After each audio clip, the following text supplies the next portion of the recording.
Départ de Conques, 7h ce matin.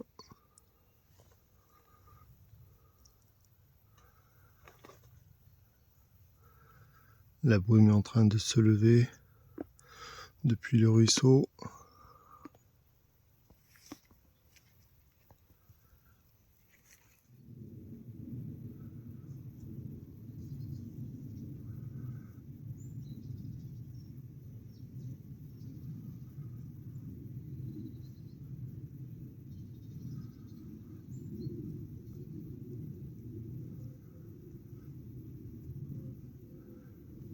Magnifique cette petite fenêtre là.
Et à la sortie du village, la petite chapelle Saint-Roch,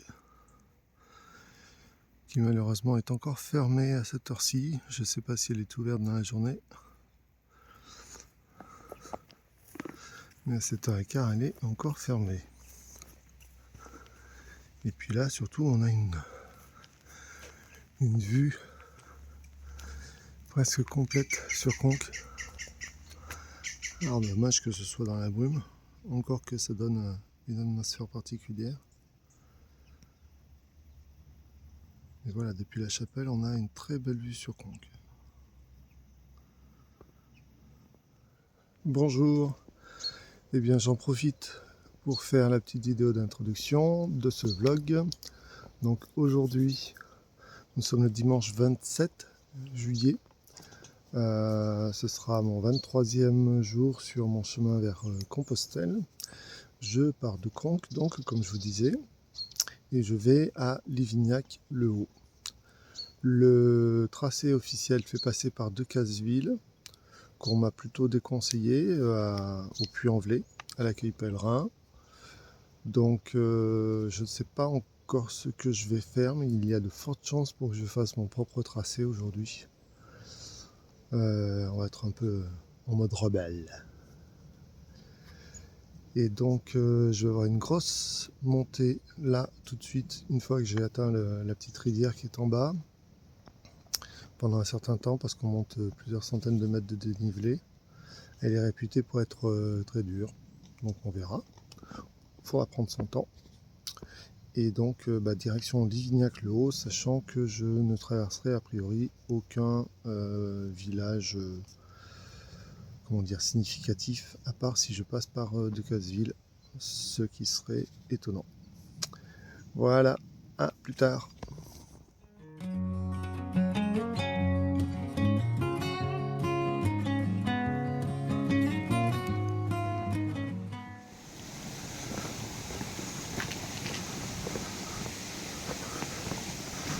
Le pont des pèlerins.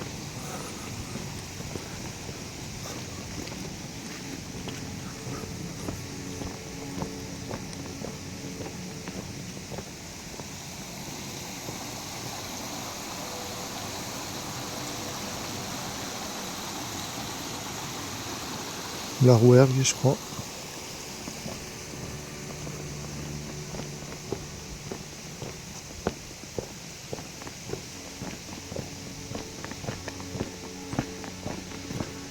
Ah, il y a peut-être la possibilité d'avoir une vue sur le pont là, non?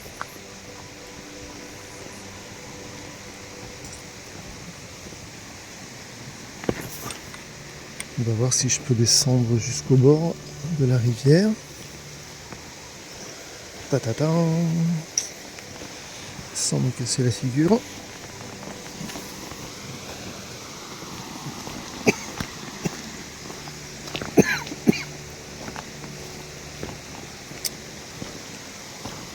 Hé hé. Voilà. Voilà le pont des Pèlerins à la sortie de Conques. Et après ça grimpe. Bon, alors là je tiens mon téléphone à la verticale, ce qui fait que vous ne pouvez pas voir la pente forcément, parce qu'effectivement il y a de la pente. Bon, c'est pas si terrible que ce que je pensais. Voilà à quoi ressemble le chemin. Hop. Donc il y a des cailloux, des cailloux, des cailloux.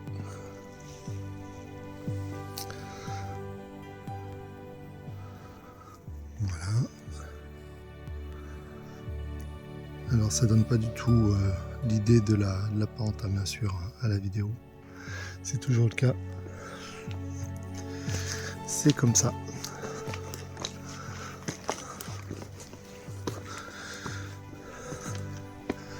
Bon, faut prendre ça comme si c'était des escaliers. Hein.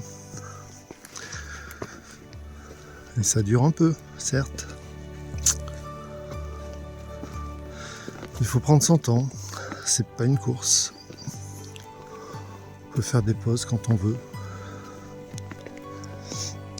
En fait, l'idée de ce chemin là, de la sortie de Conques, c'est de monter ce genre de petite colline là. Donc oui, ça grimpe forcément.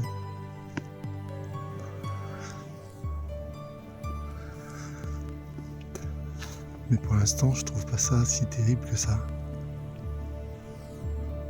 Faut prendre son temps. Après, je sais pas ce qui m'attend. Hein.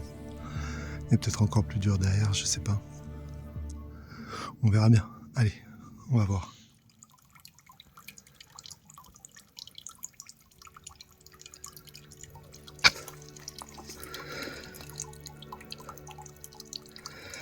Ça m'a fait quand même beaucoup penser aux sources en Bretagne, où la moindre source était célébrée avec des rites païens, qui ont souvent après dans l'histoire été remplacés par des fêtes chrétiennes, justement pour qu'on oublie ces rites païens.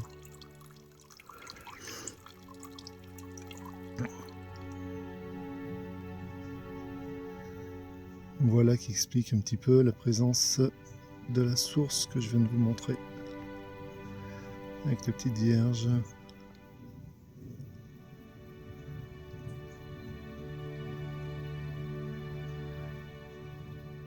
Alors j'ai rencontré un monsieur qui était encore relativement jeune et qui était atteint de DMLA depuis plusieurs années. Il avait déjà perdu un œil et il avait déjà perdu 75% à l'autre œil. Le jour où je l'ai rencontré, il était tombé et s'était fait mal à la cheville. Et c'est d'ailleurs pour ça que j'ai discuté avec lui, parce que j'ai vu qu'il avait du mal à marcher. Donc je suis assez ému en voyant cette pancarte là. J'espère qu'il aura pu arriver jusqu'ici. Et puis peut-être se frotter les yeux avec cette eau. Je ne sais pas s'il faut croire qu'elle guérit, mais bon. C'est peut-être ce que lui serait venu chercher en tout cas. Donc j'espère pour lui qu'il a pu venir jusqu'ici.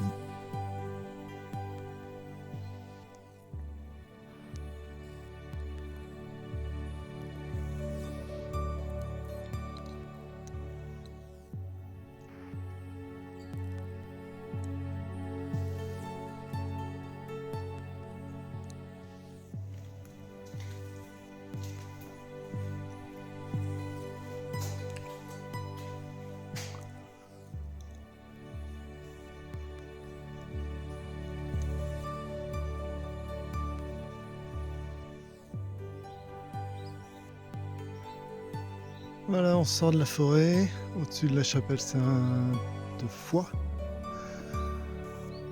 Alors la montée n'est pas terminée, hein, on le voit. Tac. Ça passe par là.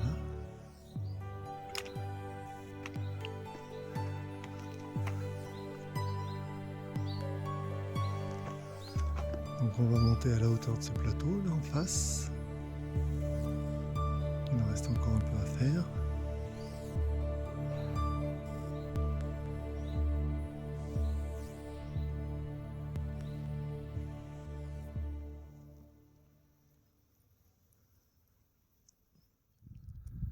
Bon bah voilà, hein. Je suis bien monté. Quelques centaines de mètres plus haut.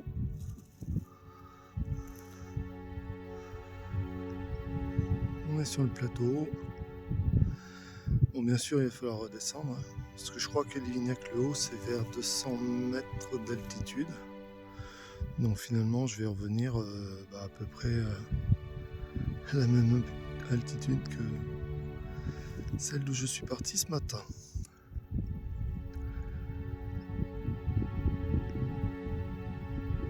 Mais bon, tout ça pour ça quand même.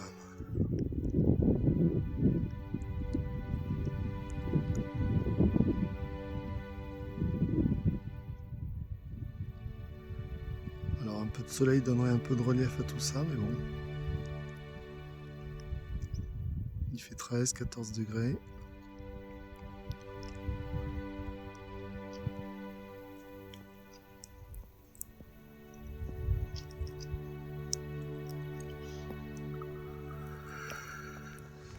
Alors j'ai dû faire un premier choix à un moment, juste en haut de la montée en fait, hein, quand on a terminé de monter, qu'on est sur le plateau, on a la possibilité de choisir d'aller à Decazeville, soit en passant par Prayssac, qui est un petit village. Oui, parce qu'apparemment il y a un autre Prayssac en France qui est plutôt une grande ville. Donc là non, c'est un tout petit village.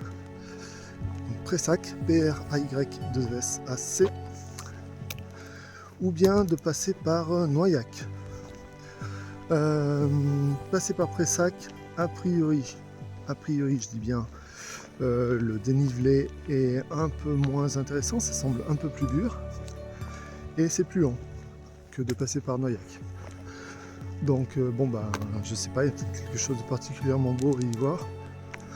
En tout cas, moi, je suis pas dans la recherche de performance, donc j'ai choisi de passer par Noyac, c'est-à-dire ce qui semble être le plus court et le plus facile. Donc pour l'instant, direction Noyac. Et puis un peu plus loin, après, je verrai si je bifurque Decazeville ou pas Decazeville.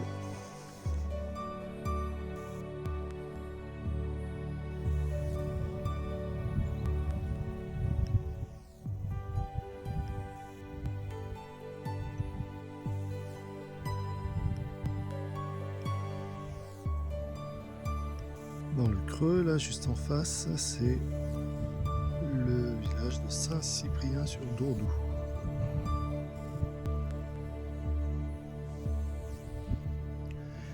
L'église de Noyac. Et moi, je vais chercher surtout le café de Noyac, si c'est possible.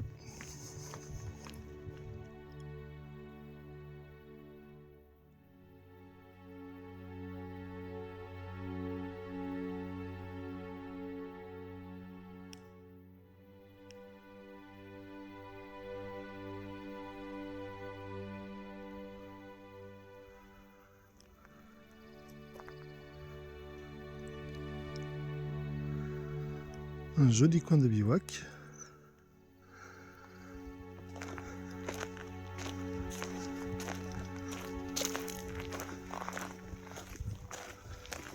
Je ne vois pas le point d'eau, peut-être il est dans les toilettes, peut-être autour de la chapelle. Ah, avec une belle statue de Saint-Roch.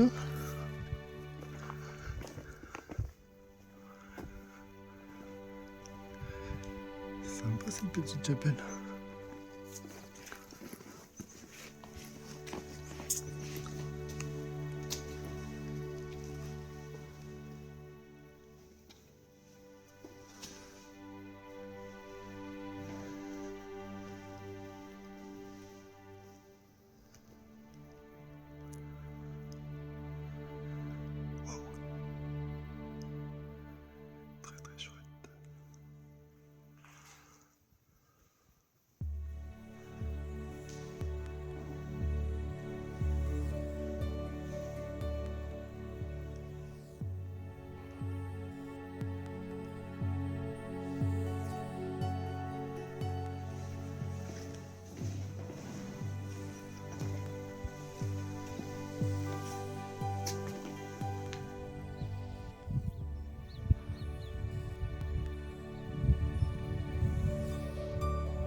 Alors je suis à la table d'orientation qu'un panneau nous invite à rejoindre pour voir le panorama. Nous sommes à 640 mètres d'altitude et le panorama aujourd'hui il est quand même un peu bouché par la pluie, on va dire. Une sorte de bruine qui entre la pluie et le brouillard. Si ça se tient comme ça ira, mais à mon avis ça ne tiendra pas. Donc je m'attends à avoir un petit peu de pluie tout à l'heure.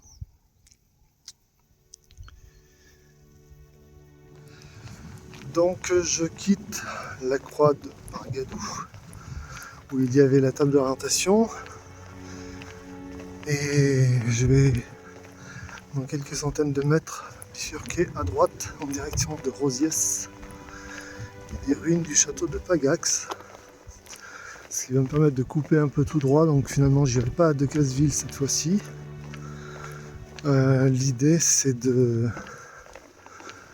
d'arriver le plus tôt possible en évitant la pluie, ce qui à mon avis sera impossible parce que la bruine se densifie et je vais vers là où l'horizon est le plus bouché. Donc voilà, si je peux marcher un minimum sous la pluie, ce sera pas plus mal. Ça va être la motivation du jour. Et donc arriver à Livignac-le-Haut, pas trop tard non plus. À plus tard. Pas mal de petits encas. Alors je profite de ce que la bruine s'est arrêtée. Ça a libéré un petit peu l'atmosphère dans le paysage.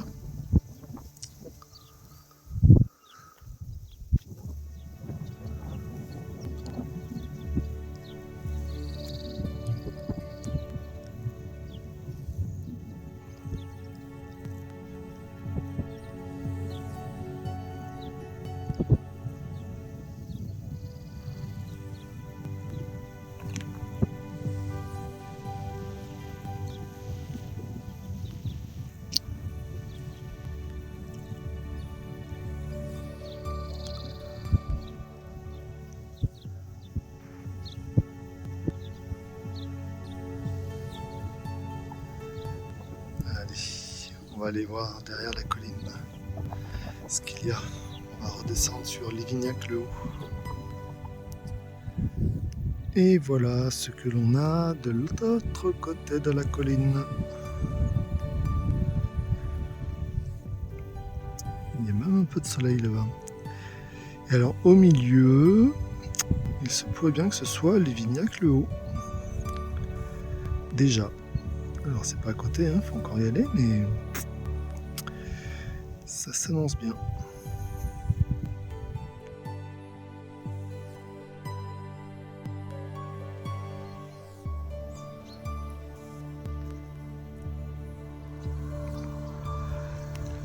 Et voici Pagax, ou plutôt les ruines du château de Pagax. Alors je vois qu'il y a des chaises de jardin devant, il y a un drapeau. Donc peut-être qu'il y a quelque chose à visiter, à regarder, on va voir. À moins que ce soit privé et que je ne puisse pas rentrer. On va voir ça.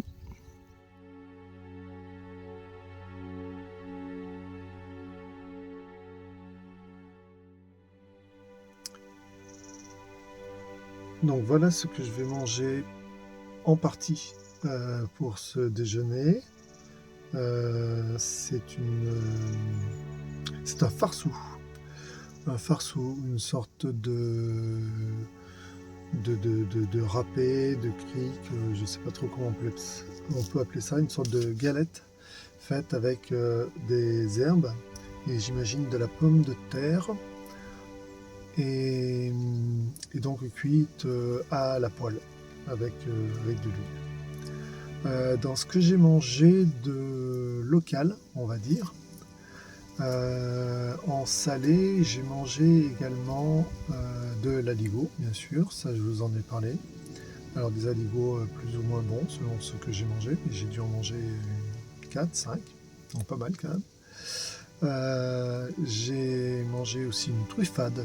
Donc une truffade, ce sont des pommes de terre coupées en rondelles, gratinées dans du fromage fondu avec quelques lardons. Donc ça ressemble un peu à une tartiflette, mais j'imagine avec un fromage du coin, du Massif central. J'ai mangé quoi donc d'autre? J'ai mangé aussi des tripous. Alors les tripous, ce sont des sortes de petits coussinets faits avec de la panse de brebis ou de la panse de veau. Et donc ils sont cousus sur les bords pour faire une sorte de petit coussin. Et à l'intérieur, donc on y retrouve des morceaux de panse, un petit peu de lardon, il me semble quelques petits légumes aussi. Voilà, une sorte de farce un peu à l'intérieur. Et ça donc cuit dans un bouillon qui était d'ailleurs très bon. Voilà, et puis sinon, alors en sucré, j'ai mangé, parce que je crois qu'en salé c'est tout, hein. Bon, il y avait de la saucisse de pays, mais classique on va dire. Et en sucré, j'ai mangé donc pas mal de pâtisseries à base de myrtille. Ça c'était vraiment sympa. J'ai mangé donc une rissole à base de myrtille. J'ai constaté qu'a priori la rissole se fait plutôt avec du pruneau, mais là c'était avec la myrtille, et donc c'est une sorte de chausson en pâte sablée. J'ai mangé de la coupétade aussi à un moment. Alors la coupétade, c'est une sorte de pudding, en principe fait avec des pruneaux. Moi celui que j'ai mangé, c'était fait avec des morceaux de pommes et des raisins secs. Voilà, donc c'est une sorte de pudding fait à base de pain rassis, c'est entre le pudding et le flan. Le flan style phare breton. Voilà. Qu'est-ce que j'ai mangé d'autre encore?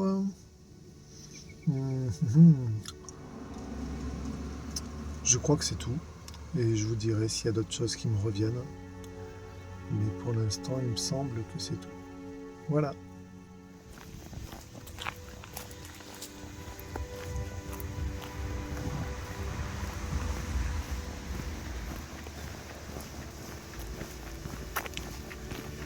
Et je suis sur les bords du Lot, avec une sorte de piste cyclable. Alors je sais pas si je suis en train de le descendre ou de le remonter, en tout cas je vais en direction de Livagnac, le haut.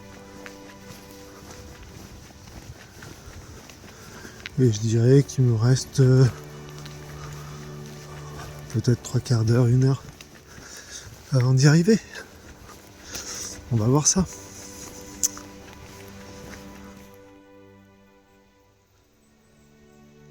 Une belle allée d'arbres là le long du Lot.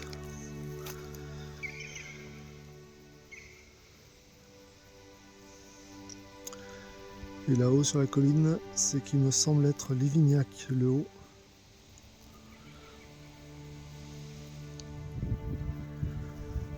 Ouais, ça a l'air assez grand quand même, Livignac, le haut.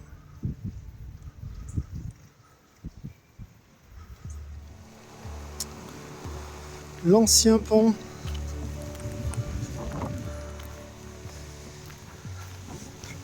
Qui permettait de traverser le Lot pour arriver à Livignac. Et bien maintenant, il ne reste plus que les 2 piles de chaque côté, sur chaque berge. Et moi, je vais plutôt passer par là, hein, par le nouveau pont. Et après, le camping, il n'est pas très loin, là, sur la berge, à droite, en principe. C'est vrai que sous l'eau, ça va pas être chouette.